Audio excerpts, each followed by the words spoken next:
Scott Williams, congratulations. A hard-fought victory over Jan van Veen. You were 4-2 up and looking good, and then made hard work of it in a last leg decider.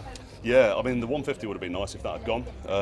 But, I mean, if you know darts, you're not stupid to see what Gian's been doing all year, last 2 years. I was part of the thing with Gian when he was coming up. Me and him were at the Super Series together and playing that. So I'm so happy to get the win, especially on TV as well.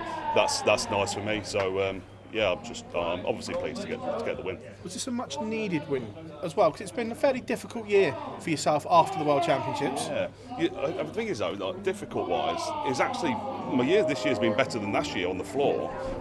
More Euro tours, more ranking money and stuff like that, but. Yeah, not enough TV exposure and stuff like that. I didn't. Obviously, we all need to win, but yeah, I'm happy to get the win, and whether I needed to or not, it happened. So I'm here tomorrow again, so I don't have to go home. What's it been like since last January? Because we haven't seen a lot of you to speak to, because obviously, like you say, you've not had the exposure on these tea events. Has it been frustrating not to get to them? Yeah. The thing is, you guys know, especially anyone in darts who is plays on the circuit or has been on the circuit knows how hard the floor stuff is. The TV stuff's so good to get into because you can just prepare for the one game on the one day. Obviously until the last day, but then by the last day, like, you've earned the money, so you're happy. Whereas the floor events, you kind of got to prepare yourself for 5, 6, 7, potentially 7, 8 games a day. So it's mentally more challenging.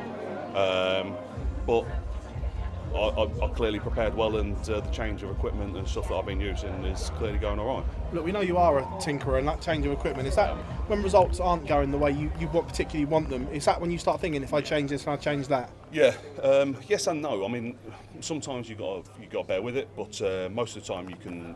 I know my own darts. I know what I'm doing. I know if I change the point to make it slightly smaller, I know what it's going to do. I know if I change the fly, I know what it's going to do. I've actually changed my darts. I've changed everything. So it doesn't seem to be going too bad. But we'll see how it goes tomorrow. It's another tough one tomorrow. So. And one eye on Alexandra Palace going back there after last year? Nah, completely different year, completely different. As cliche, and I'm not going to be stubborn or anything. Like, genuinely, I absolutely loved last year. Last year was unbelievable. But this year is a completely different year. I'll go on to it a completely different, same mindset, but the draw's going to be different. I'm going to be playing different people. I could be playing people in better form. So I'm just looking forward to seeing the draw Monday, and then and going from there and preparing from there. Scott, thanks very much, buddy. Scott, just on that equipment change, at what point do you decide that you need to change something in your game or in your setup? You know when you throw. You try and throw the same. Obviously, it's all muscle memory and all that. You try your hardest to throw the same every time, and if you're throwing the same as you have been and you can feel it, and it's not going where you want it to, that's when you know that something's not right in the equipment you're using. I'm still using my own stuff, and I'm still using my manufacturer stuff, Target, but I've just been messing about with little bits and bobs, and it seems to be working.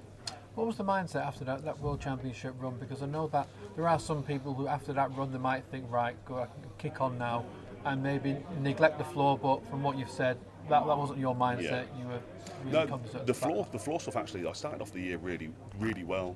I think I made a quarter-final on the floor. I would have liked the UK Open to be a little bit better, but that's tough. I've never played on the outside board. That was my first UK Open that I haven't I've been seeded for. So it's tough.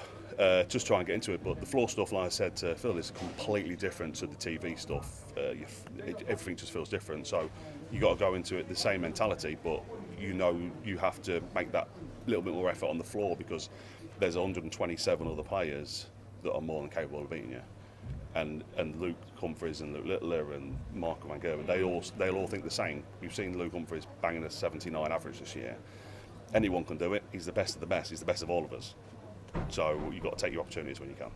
And what's it like, first off, on a big TV major? Because it just seemed like you, and to be fair, Gian as well, both settled, hitting everything, hitting all the finishes. You said that you got that 150 that didn't go as well. Yeah, we've both been here nice and early. We've been practicing loads. I've had me and Martin Schindler have been practicing today, so I do like the Germans.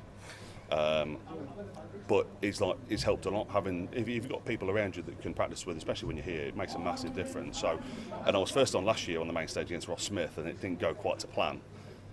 So I was happy just to rectify what I did last year, and we kick on again, ready for tomorrow. Cheers, Scott. Well done, Thank you. Wayne. Thank you very much.